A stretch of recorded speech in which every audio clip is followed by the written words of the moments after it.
What's up guys, Mike here, and welcome back to another 7 Deadly Sins review. This time it's chapter 213, and boy, I knew 7 Deadly Sins was pretty dark before, but this has really taken a turn for the worse lately. Especially after that side chapter last week, this chapter really added on to a lot of the punch that it kind of packed right in the gut. For when it comes to sad stuff. So I am really liking where the story's headed, but at the same time I would like some explanation on some of the stuff that happened in this chapter, especially like what happened at the end. It kind of just absolutely threw me for a loop. I kind of expected something like it to happen, but really not in that fashion. And all the stuff with Gauther as well, but I'll get into that in a bit. But first, let's get an interview today, guys.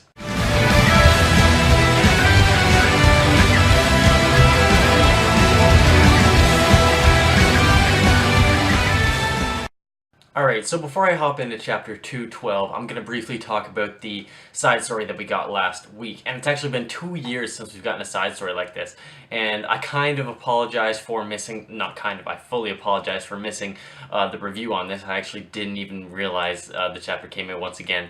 And when it was like a day late, I kind of just think it's too late to upload it because nobody will even care after that point. So anyways, this side chapter is like 40-something pages long. Really, really good. And quite tragic. It really brings a lot to Gauther's story and really brings a lot to his character. It makes him one of the greater sins when it comes to having a in-detail backstory. Sorry. Having Gauther lose his lover and his own heart at the same time while he's trying to save his lover after losing the person that he is that created him. It's all so sad. It all piles up and creates for a really tragic, like I said earlier, backstory for Gauther, and really does add a lot to his character.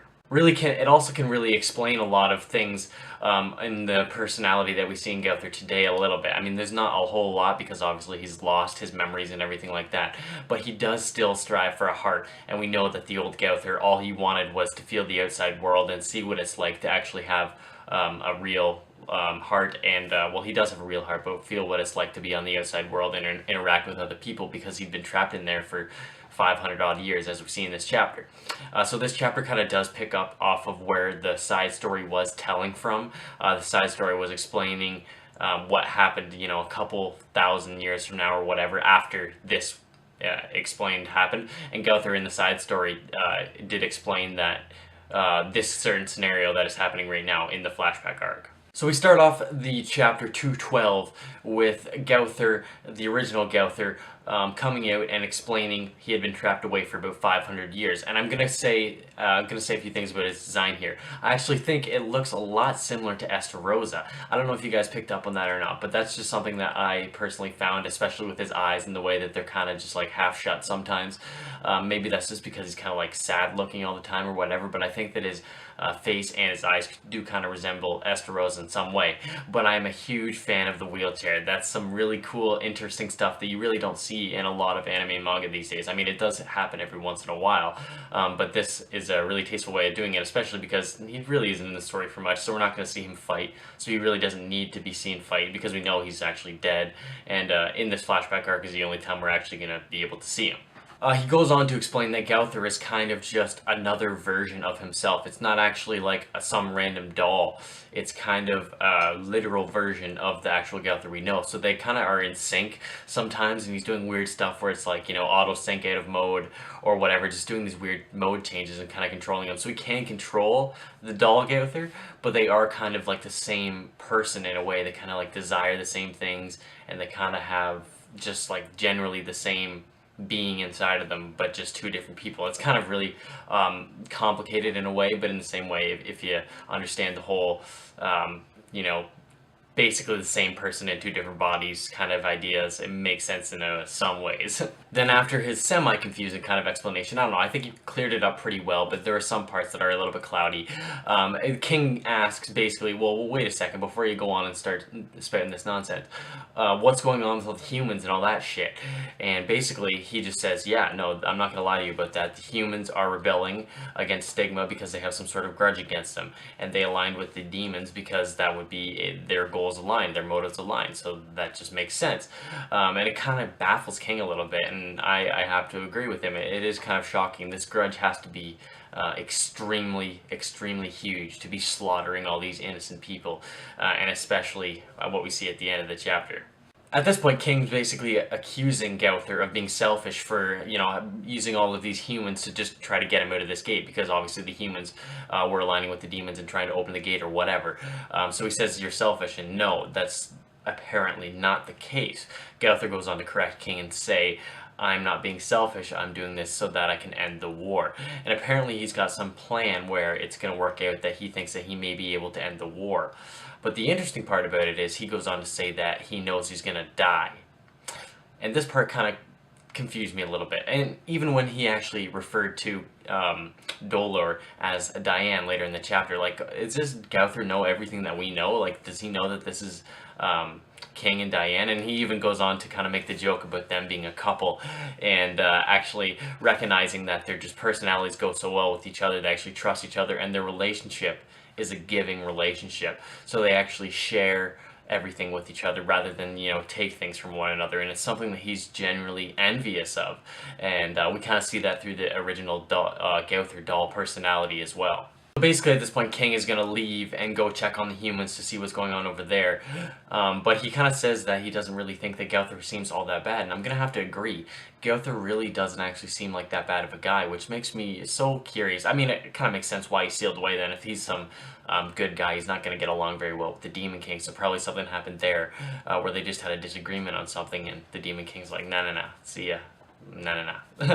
And so basically, what I'm going on is that Gowther is kind of just a decent guy, and he just wanted to, kind of make things right and live the way he lived. Although we could get some sort of crazy twist in this next chapter, with the way he's gonna die. Who knows? But I still gonna stick with the fact that I think he's pretty good.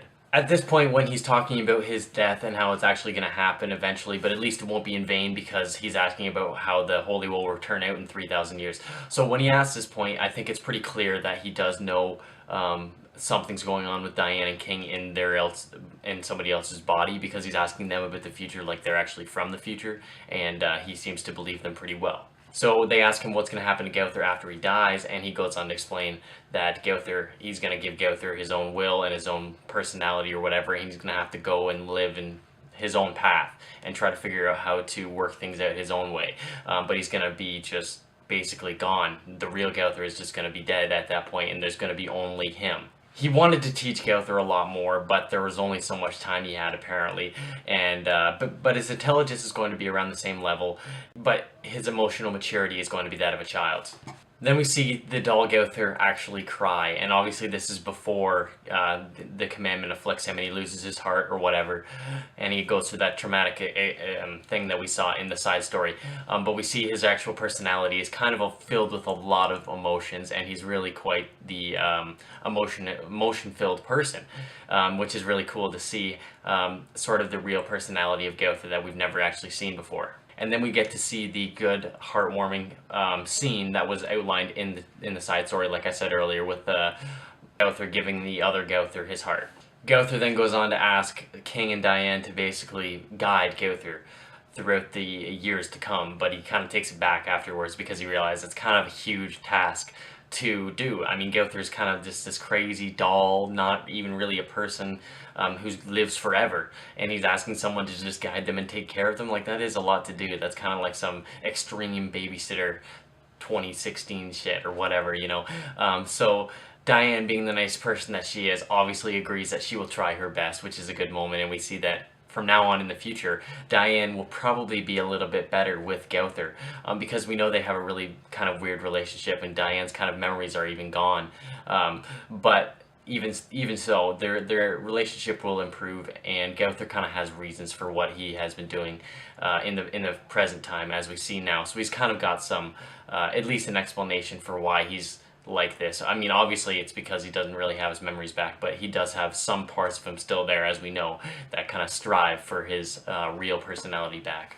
Then we see Gowther finish the conversation with, "Please accept this gift from the two Gowther brothers." And he kind of does this thing with his hand when Gowther does something with his powers in his mind, like he's about to do something with their mind, which really got me curious. I don't know what he's planning on doing here. It could be completely malicious, or it could be something so kind and heartwarming that we didn't even expect it. But I'm not really sure what to think here, and I guess I'm just gonna have to wait till next chapter to find out. But this is really the mystery of the chapter for me. Actually, no, I'm gonna take that back. The mystery of the chapter was definitely the ending and what the fuck he was thinking, well, slaughtering Gurhird, as we see when King gets back in this next couple scenes and sees him just holding her with her, basically her legs are cut off. I think that's what happened, and she's covered in blood and he's covered in blood, and he's like not even sad about it, like he's kind of just happy to do it. So if we see he's kind of a ruthless piece of shit, and I'm gonna have to go ahead and theorize that that can't be some other version of Bond. Like, I know I said that in earlier chapters, it probably is some earlier reincarnation of him, but I think there's gonna have to be something else behind the scenes of this particular part of it.